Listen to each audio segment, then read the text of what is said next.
মা, আমার তো নুন আনতে পান্তা ফুরোয় মা।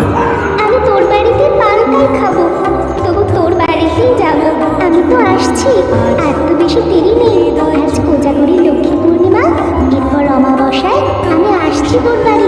আমাকে ভক্তিভাবে পুজো করবি, দেখবি তোর সব বিপদ কেটে যাবে। জয় মা, জয় মা, জয় মা। মা তুই কোথায় গেলি মা? আরে মা, মা আমি তোর পুজো করবো মা। ছোট ভাই, তাই না অগ্রিম, আমি এই প্রতিমাটাকে পছন্দ করে গেলাম। এই প্রতিমা তোমার জন্যই থাকবে গো, তুমি কিচ্ছু চিন্তা করো না। তাহলে আমরা আসি। এসো এসো এসো।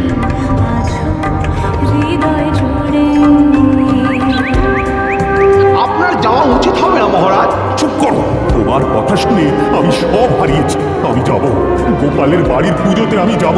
প্রহরী, তুমি সবাইকে খবর দাও। যথা আজ্ঞা মহারাজ। ঢাকি ঢাক জমিয়ে বাজাও, নে ফুটি ফুলঝুরি জ্বালা, আলো দিয়ে সব অন্ধকার ঢেকে দে। কিন্তু জ্বালাচ্ছি। ওই দেখো গবাদি মহারাজ এসেছেন। আসুন আসুন মহারাজ, চলুন মাকে দর্শন করবেন, চলুন। চলো চলো। জানতাম আপনি আসবেন। মা কালী আপনাকে সকল